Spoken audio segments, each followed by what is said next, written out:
So if you're going to visit Dr. Gig, if you're going through some struggles or you're not feeling well or you might have a bit of a hangover or something going on, Dr. Gig will fix it. So the song I'm going to perform today for version is called DIY. It's brand new. Literally me and my amazing musical collaborator, Jamie Saphir, the pianist today, we wrote it in his little flat in Bounds Green in North London. It's all about girl power, really. It's like a jazzy, vintage, sassed up girl power anthem. I'm sort of just claiming that as a really positive and amazing, empowering thing. Stick it in a song with a big bass line, a lot of drums, a lot of power, and I just think it's really catchy and really fun. As a consumer of music, I listen to all different genres, like literally everything. Apart from country, I haven't quite come around to country yet. We'll get there one day. But in terms of jazz composition, it's really a heavy mixture of the blues, like just the blues chords, the blues spirit, the blues melody, mixed in with a little bit more dense harmony, composers like Billy Strayhorn, Thelonious Monk, and then the classics, great American songbook writers like Irving Berlin and the Gershwin brothers and Cole Porter. Just such rich and story-led composing. So you've got the melody and the lyrics like kind of leading the harmony, or is it the harmony leading the melody and the lyrics? It's such a beautiful, harmonious dance, like you don't really know which came first, the music or the story. And that's kind of how I love to write. Interesting locations I've performed in. Gosh, I mean, all over the world is pretty interesting. The Esplanade Concert Hall in Singapore and Rhythm and Vines Festival in front of 250,000 people with a drum and bass act, Wilkinson, amazing.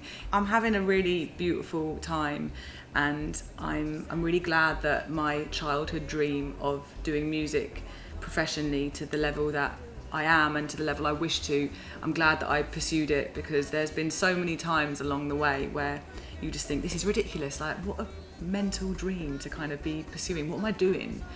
And if I could look back now and like tell my 10-year-old self, like it's going to be so worth it, you're going to play in all these amazing, fascinating countries and in front of all these amazing people, you know, I'm just super grateful. What does making music mean to me?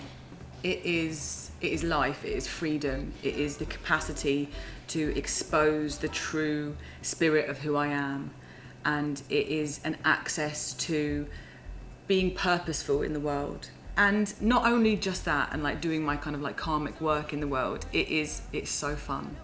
I think most artists go through phases of struggling or flowing with writing music and approaching music in general, because obviously in my genre, jazz, swing, big band, you know, I'm sometimes doing arrangements of old songs as well. So it's not just, right, what am I going to write today with this blank canvas? Sometimes it's like, it's a full canvas. And sometimes part of getting to that performance stage is like having to get over a bunch of hurdles to get in the zone. And what we call it in our community is Dr. Gig. So if you're going to visit Dr. Gig, if you're going through some struggles or you're not feeling well or you might have a bit of a hangover or something going on, Dr. Gig will fix it. Once you get on that stage and the music starts playing and the audience are wide-eyed with open ears, it can always sort of like get you in the zone.